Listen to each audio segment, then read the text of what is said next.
Hi, I'm Mario Moreno, and this is my audience.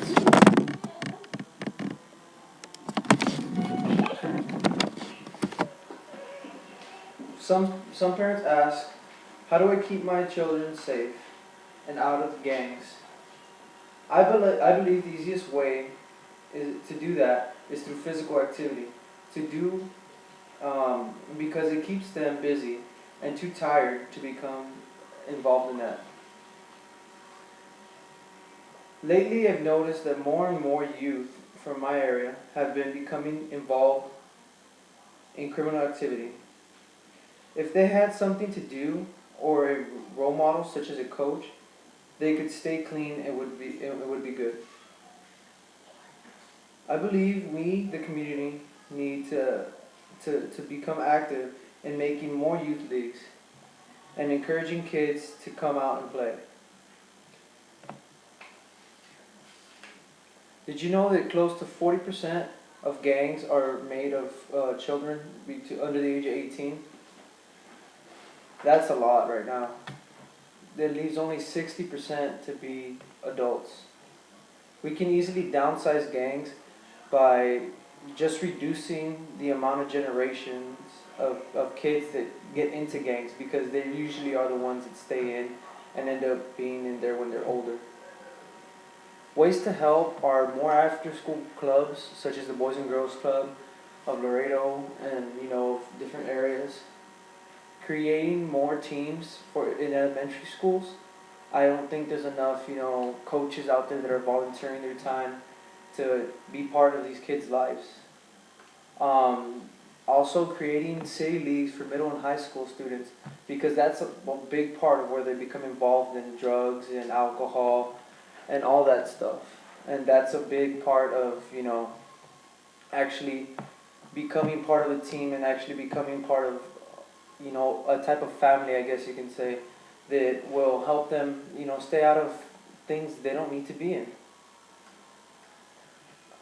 To lessen the gang violence is the big goal of this persuasive speech, because there's a lot of, for instance, here on the border, there's a lot of violence between the Zetas and the army and over here the United States. And if you noticed in some of the videos that they show, a lot of the kids are the ones that are committing the acts. And that's not right. I mean, they're 13, 14 years old with nothing better to do but to try to make money abusing people and putting it up on YouTube and putting it up on like websites. And again, if they had something better to do, for instance, a youth soccer league or something like that, they wouldn't be in that. Another thing is controlling childhood obesity. In 2007, an estimated 17% of children from the ages 2 to 19 were obese, and that is a lot. That's huge. That's too much. If they were out there being involved in other sports and other activities, they wouldn't sit home, eat, play video games, and be watching TV all day. They would actually have something to do that's active. And actually, as a kid, your metabolism is running a lot faster than it would be as an adult. And as an adult, that's when you tend to gain weight. And what's happened is those kids are obese from those ages, and then once they hit their adult life, they become even more obese. And that's how we have all this disease, such as diabetes, and just basic overweight and heart problems, heart conditions. Another thing is, a lot of kids feel left out, and that also leads to more violence. For instance, the Columbine shooting, I know those kids didn't feel left out, but, a lot of it is because of that. A lot of kids shoot up schools because they feel left out. They feel like they have nothing else. They have no one to run to. And, that's a big deal. Because if you're all alone, you feel like you're in a corner, there's nothing else to do, you're going to do something stupid. And that's what a lot of kids go through. A lot of them feel left out, a lot of them feel cornered, a lot of them feel alone. And that's just the basic, from not having that camaraderie that you would at a team. If you were in something that was helpful, something that was active, and had a team with it, you wouldn't feel alone. You would have friends. You would have somebody there for you. And that's the basic concept of this whole idea.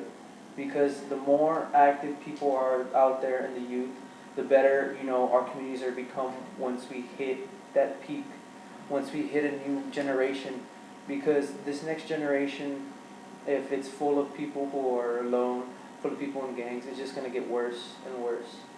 You know, like I was saying, 40% of 40% of gangs are from kids 18 and young and younger. That's kind of decreased a little bit, but it's slowly increasing again. It's slowly climbing back up, and that's something that we would really want to stay away from. And yeah, just helping out the next generation. That's the future. If you don't help them, then what's going to be our future?